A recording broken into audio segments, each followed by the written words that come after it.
আপনাদেরকে বিনীত অনুরোধ করি, আপনারা শুধু প্রতীক দেখে নয়, আপনারা প্রধানত প্রার্থী দেখে ভোট দিবেন, প্রতীক নয়, প্রার্থী দেখে ভোট দিবেন।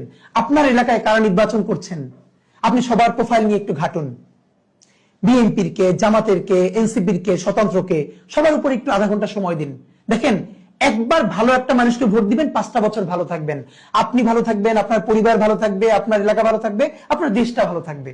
আর আপনি যদি ভুল সিলেকশন করেন, আমরা কেউ ভালো থাকবো না। আমরা যদি সবাই বেছে বেছে যোগ্য লোকটাকে, যোগ্য প্রার্থীকে ভোট দেই, সে বিএনপির হোক, জামাতের হোক, এনসিপির হোক এবং স্বতন্ত্র হোক, যে দল থেকেই হোক, তাহলে যোগ্য মানুষগুলো যদি গিয়ে সংসদে দাঁড়ায়, আপনি ভাবেন তো আমাদের সংসদটা হয়ে উঠবে যোগ্য মানুষদের একটা কারখানা। তুমুল ঝগড়া হবে, বিতর্ক হবে যোগ্য মানুষদের সাথে পলিসি নিয়ে। সেখানে কেউ যাত্রা করবে না, আর কেউ গান গাইবে না জনগণের পয়সায়, সংসদে নাটক করবে না, যাত্রাপালা করবে না। সুতরাং প্লিজ প্রতীক দেখে নয়, যোগ্য প্রার্থীকে ভোট দিন, সে যেই দলেরই হোক।